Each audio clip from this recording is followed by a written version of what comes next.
政治谈话性节目做这么久，其实大家也都知道嘛，就说大家都讲政治是最高明的骗术，但我要说，其实我发现民进党政府是把这个部分发挥到极致。好，我们远的不谈，就谈最近好了。你看到这几波从疫苗啊，尤其是国产疫苗，好免疫桥接也好，或者是才刚刚结束的东京奥运，好开始在计算这个奖牌数，那么甚至我们每天都在看的疫苗打了多少啦，疫苗覆盖率，好。这些它都有一套他们独步的全球的算法，好，那这一套算法我真的是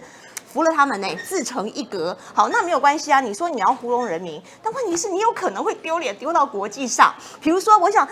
永明姐应该有注意到，这2天很热的话题就是我们的立法院长游锡堃水牛伯他提出来的，就是我们看到这一次的冬奥选手凯旋归来，我们台湾拿到了12面的奖牌。可是呢，我们12面的奖牌为什么会完胜中日韩呢？是不是？结果搞了半天呢，他是去拿这个奖牌数，然后和人口比来算，因为台湾12面嘛，那2350万人嘛，好，那大陆呢？大陆88面啊，那但是是14亿1000多万的人口，它整个按照这样比例来算，台湾狂赢大陆8倍。第一个了哦，我觉得我们的这个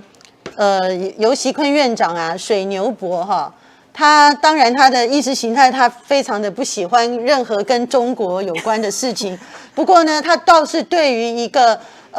我们在这个新文化运动以来啊，大家很熟悉的一个名词啊，也是大陆的一个非常有名的作家，叫做鲁迅啊所讲的阿 Q 精神。我觉得他真的是阿 Q 精神最好的代名词跟写照。什么叫阿 Q 精神呢？就是明明他跟事实距离很远，对，可是为了让自己觉得说啊我很棒，我碰轰等等的那个往脸上贴金呢，这个就是自我感觉良好，了不起的阿 Q 精神。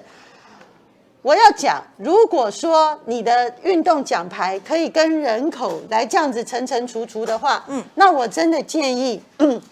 我们中华队。中华台北，我们实在是应该要跟荷兰好好的比一比。荷兰人口比我们少很多啊。新加坡好好的比一比，对，新加坡也比我们少很多啊，对不对？那什么瑞士什么这些，其实都是不大的。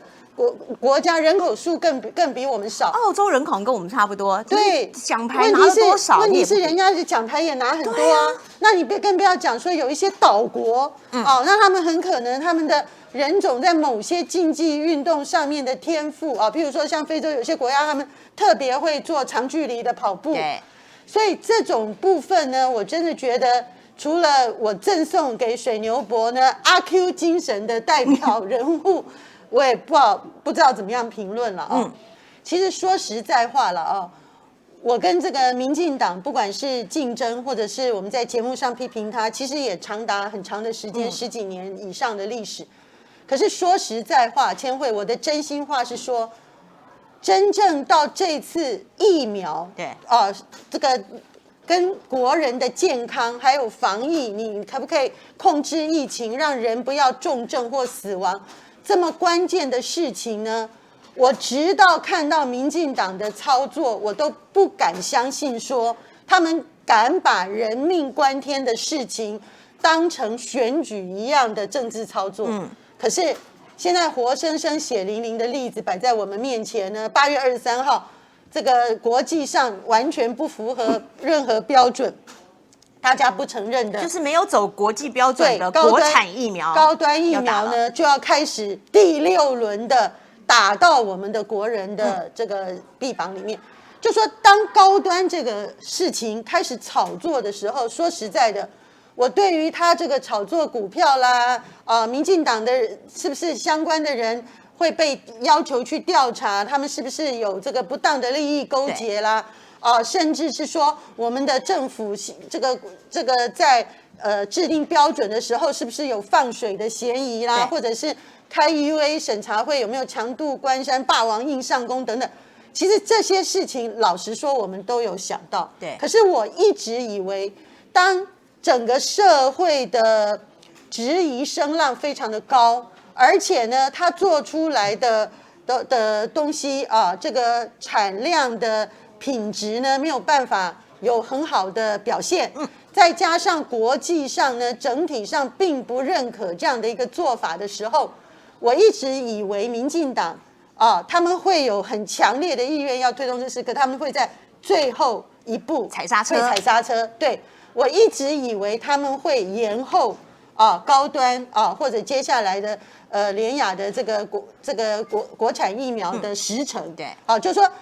我甚至认为他们很可能在这么多的争议里面啊，就算他的第3期人体实验没有办法做到国际希望的3万个样本那么多，起码呢他们会去把当然现在他在巴拉圭预备做1000份也是实在不够，甚至现在又有人爆料说那个1000也是假的，好说什么好像只有400个是做跟新冠肺炎病毒有关的，其他的不是。种种呢，不管如何，他有一个第3期人体实验呢是预备在10月份结案的。那我本来还认为说，你民进党再怎么把再怎么强推，再怎么没良心，再怎么爱政治操作，你总是这个底线会守住，对，你总是到10月吧。结果没有想到呢，不是这样，之前还没有 EUA 这个审查会的时候，就先偷跑，对，先叫他去生产，然后生产的时候发现良率那么低呢，还是叫他拼命生产。好，那良率这么低，其实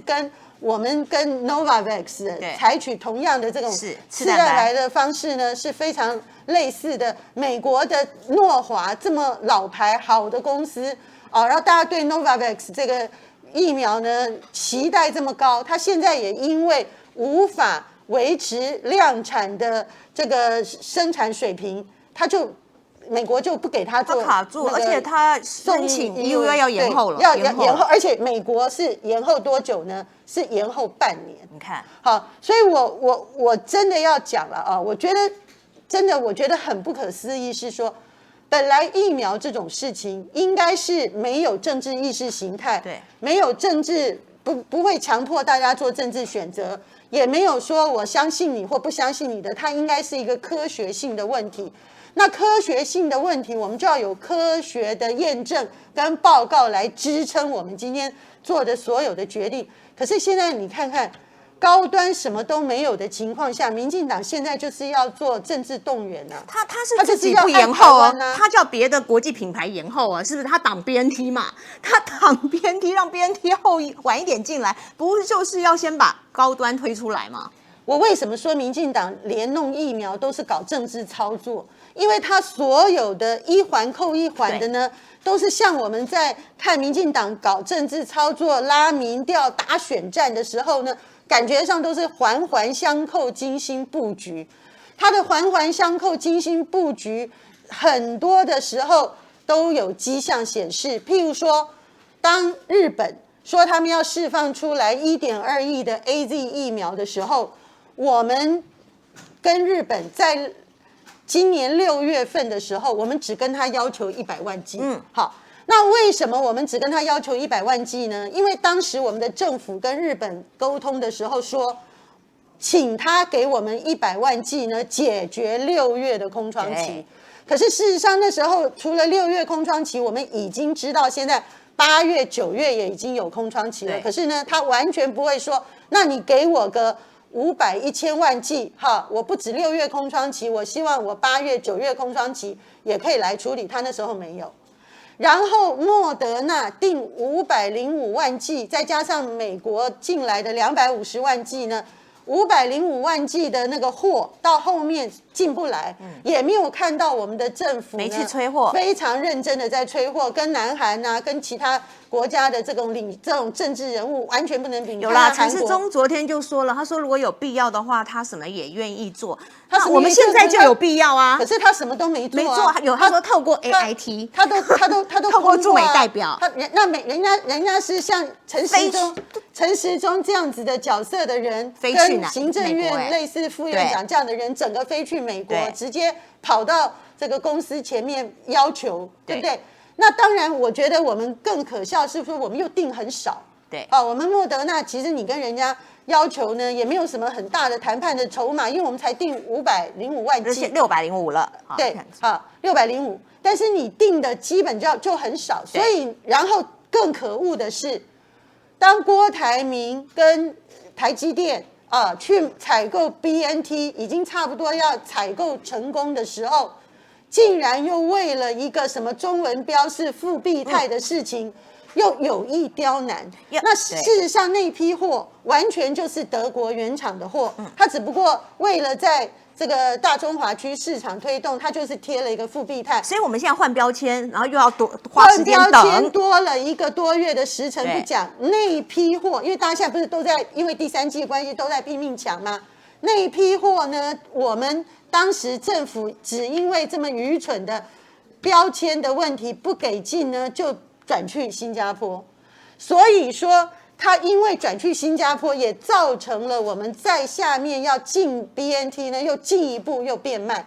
所以也逼得郭台铭、郭董呢，现在是冲到这个欧洲去呢，想办法也要去催货。可是你今天从所有的例证都可以看出来，你先不肯好好的定国际的足量的疫苗，然后你定了呢，人家还没有到货的呢，你又不认真的去催。然后国际上愿意捐给你呢，不管是日本或美国呢，你要的量又很少。因为譬如说那个美国跟我们的关系，莫德纳他捐给我们250万，事实上你当时强烈的要求他捐我们500万也是可能的，因为我们莫德纳定的很少啊，而且那时候 BNT 的捐赠也还没有那个企业那边也还没有完全搞定啊。所以我们今天大家回溯过去的这个奇怪的历史呢，只有一个解释。好，千惠结论就是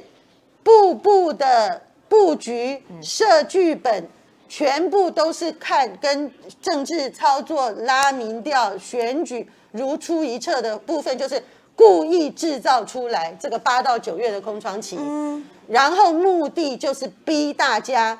没有疫苗的时候，很多专家出来说有打总比没打好啦，没黑黑嘛，所以你必须要走高端路，对，逼你打高端没有打第1剂的人呢，就希望第1剂、第2剂都打高端。那打了第1剂的人呢，迟等不到第2剂呢，我们相信他可能剧本也都写好了，因为有那些橡皮图章的审查委员呢，接下来他们又会出一个研究报告说。混打呢，不管你第1剂打 AZ 还是打什么莫德纳，你第2剂打高端也 OK。反正就是要无所不用其极的促销高端，无所不用其极。为什么？第一个，他要消化高端，原来政府已经签订跟他采购的500万剂，然后呢，之后他还有500万剂。好，所以这件事情的整个精心设局变成这样。那现在怎么样抵抗？唯一的只有民众啊，民众自主权啊，就是我不要打高端，我不要打高端，我不要打高端，我越多人不肯打高端，然后不要进入民进党设的这个局，我们就真的让这个疫苗空窗缺口明显的被大家关注看到，然后逼民进党政府把采购国际疫苗的权限下放给地方政府或者是民间团体，因为现在的那个 BNT， 因为它很受到国际的支持，而且它的这个打的成效一直很不错，所以它除了第3期已经结束之后，它已经可以到第4期商业量产了。到它能够商业量产的时候呢，你一个企业，你一个厂商，一个人民团体都直接可以在市场上购买。那这样子的话，我们只要能够把我们采购疫苗的权限下放，其实我们台湾不会有疫苗荒，那也不是大家非要委屈的去打高端，尤其这个高端呢，真的在世界来讲，我觉得实在台湾要弄这种全世界都没有过的案例，搞在这种事情上搞世界唯一，我觉得真的不要出这种风头。可是问题是我们刚刚一开始破题直接讲话术、讲骗术嘛。那小英总统他连接受日本媒体采访，他提到了这个国产疫苗的部分，他都甚至选择性的说没有啊，日本他们发展自己的国产疫苗，他们一样也可以采行免疫桥接啊。那当然，我们后来仔细去看了，没有日本也好，韩国也罢，虽然说可以接受免疫桥接，但他们还是乖乖做3期，所以摆明了嘛，你是不是就是要糊弄人民，讲一些似是而非的？蔡英文这个接受日本一个应该叫做文艺春秋嘛，对，他接受日本一个很资深的媒体文艺春秋的专访，我认为这件事情也是民进党的整个类似打选战政治布局的一个部分，因为他知道高端呢不被信任，对没有得人心，所以他现在要如何挽回人心呢？他一定拉日本，因为民进党的铁板一块的核心支持者呢，最吃日本这一套，他们很多都是比如说这个家长呢是受日本严重文化影响的甚至日文很流利的当时甚至跟日本的这个关系很密切的这一系统下来的家庭形成民进党一个很核心的政治支持的力量。是，所以第一个，他绝对要透过日本媒体呢，那他的目的就是出口转内销的大内宣。那第二个呢，刚才千惠也讲了。蔡英文本人呢，他讲说日本也做免疫桥接，这是不是叫做100%的假新闻呢？也不能说100%，可是他故意搞得似是而非，因为他一说出这个非常模糊的话之后呢，马上我查网站就有这个一个网络媒体叫观点呢，它有一个国际生技医疗的新闻里面。就有一个很专业的报道，就是日本的国产疫苗呢，他们走的是 mRNA， 就是 BNT 跟那个莫德纳那个系统呢，他们也是发展。那他们在什么状态下援引免疫桥接也一起要去申请 EUA 呢？是他做到第3期人体实验的中期。是。那我们的高端呢是什么？大家都说高端只做完第2期，根本没做第3期，不是。高端的第2期只做到其中的解盲，他连第2期都没有完成。换句话说，我们现在高端呢就要去跟人家讲什么免疫桥接呢？这个连日本、连韩国都不会承认你的。所以我才说你是不是丢脸丢到国际上嘛？当然是啊。那问题是蔡英文他在这个接受日本媒体采访的时候，他会像我们讲的这么详尽吗？他会去讲说虽然我们台湾这个高端疫苗现在只不过做到2期这个其中的解盲，可是呢，我们想尝试免疫桥接的这个部分呢，来取代接下来的人体实验。他会讲这个真话吗？他不会嘛。对。那他只会讲说，日本，那个管碧玲讲说韩国都有使用，可是人家是放到第3期，因为你真正